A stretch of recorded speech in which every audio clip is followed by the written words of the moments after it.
good morning. My name is Mariana Diaz, and I will present why you should reconsider joining cults: death and sexual abuse disguised as salvation. Now, joining a cult might help someone in a pursuit for meaning, or it might help them to feel they belong to something. But what many cults represent is alarming. Many cults may offer you meaning, purpose, or salvation in exchange of full commitment, money, or sex. According to the psychologist Singer, the recent upsurge of cults in the United States began by the mid-60s and it was noticeable by the mid-70s. Now, cults might seem attractive at the beginning and be disguised as anything but a cult, which makes it difficult to someone to acknowledge they are in a cult.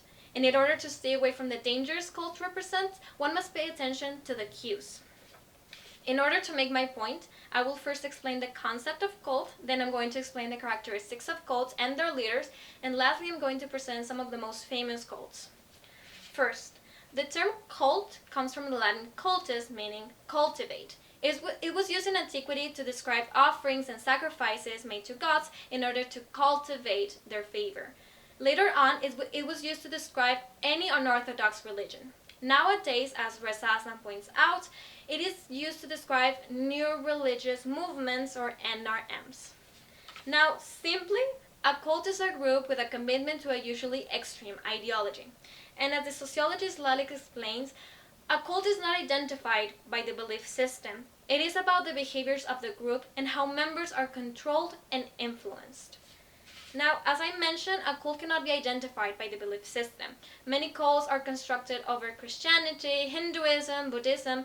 Many others may arise without any religious influence, like sci-fi.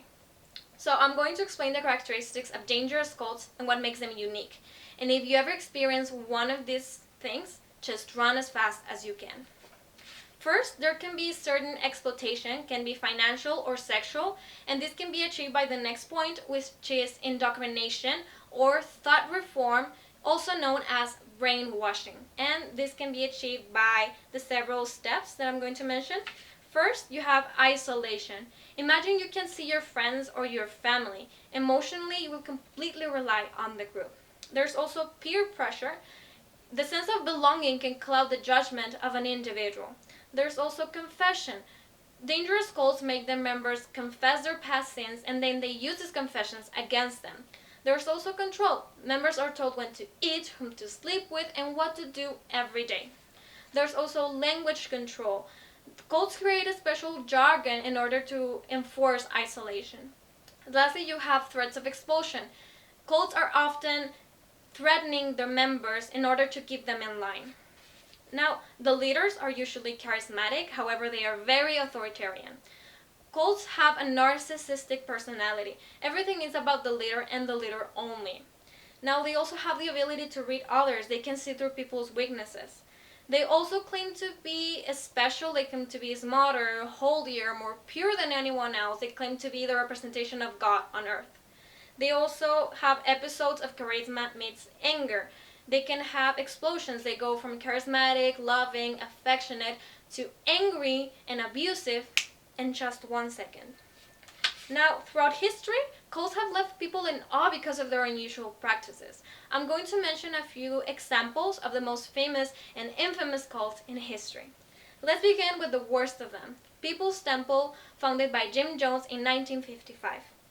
In November 18 of 1978, Jim Jones convinced all of his followers, including children, to drink cyanide-laced punch, or else the Guyana military would take the children away. Around 900 people died that day.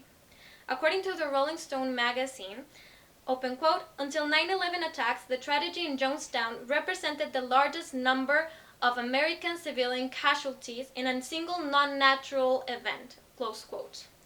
Next, we have Children of God, founded by David Burke in 1968.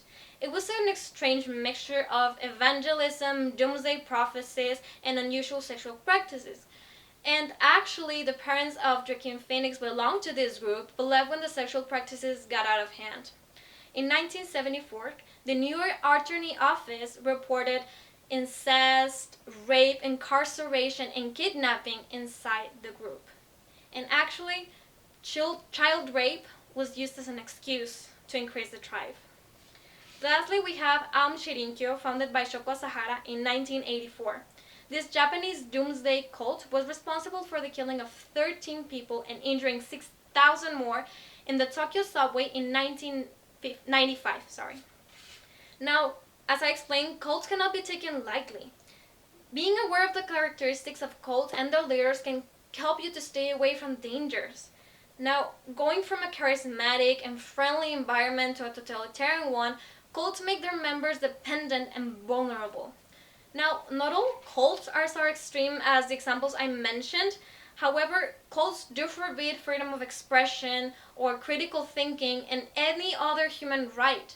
And this can have big consequences on the human nature of the members.